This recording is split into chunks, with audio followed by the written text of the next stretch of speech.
Queensland Parliament heads to Townsville this week. The Labor Party is hoping to shore up regional votes following a devastating poll result over the weekend. But is it too late for the Palaszczuk government? Thousands of protesters have targeted transport networks in Hong Kong, setting fires to barricades at the airport and vandalising a train station. I started tonight's backstory segment by asking Chamber of Commerce and Industry Queensland's Dan Petrie about insights ahead of the national accounts figures set to be released on Wednesday.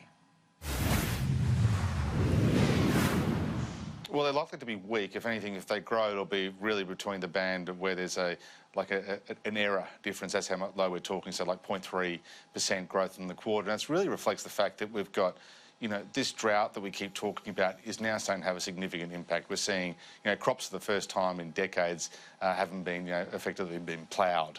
So that's an issue.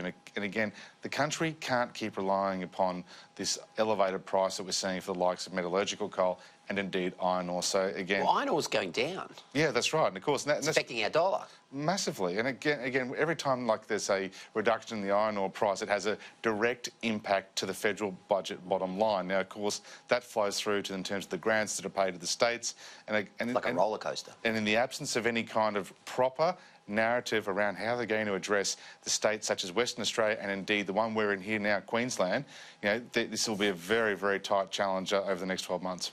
All right, now Parliament is gone to Townsville this week in Queensland. First time in a long time it's gone into a regional city.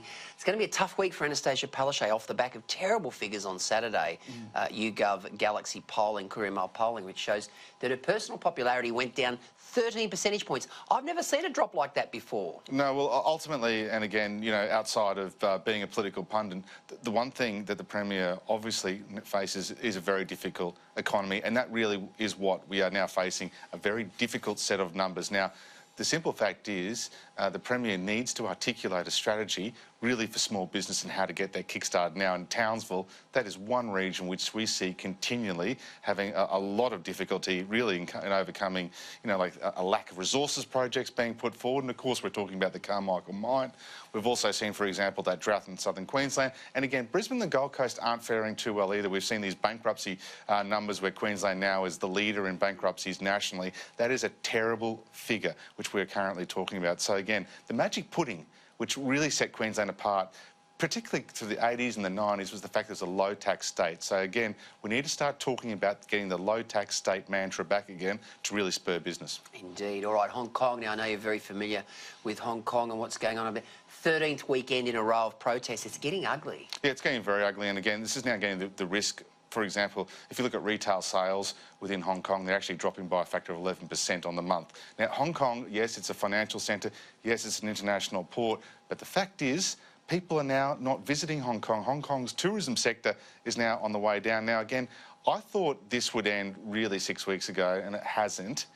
And you're getting into a situation where the authorities in Hong Kong will either have to act or have to meet with protesters because the economic impact of this, not just for Hong Kong, but for these southern Chinese cities, particularly Macau, which rely on tourism and visitor numbers, is starting to become quite problematic. And people are saying, oh, I've got a trip to the UK, but I'm thinking about going via Singapore instead of going via Hong Kong. It's interesting you say that, Dan, because I was on the Skyscanner last night looking at flights and for our trip at Christmas time. Some great deals on Cathay at the moment, as you could imagine, because they need to get some sort of positivity back into their narrative. Can I tell you now, Hong Kong is the most amazing place. It's a brilliant city, and I'd still encourage anybody to go there. Go to the Hong Kong Sevens, check out the hiking there. It is a brilliant, brilliant place. But again, what the protesters are arguing for, while legitimate, they have to bear in mind that there are means and ways to do things, and by repeating the same,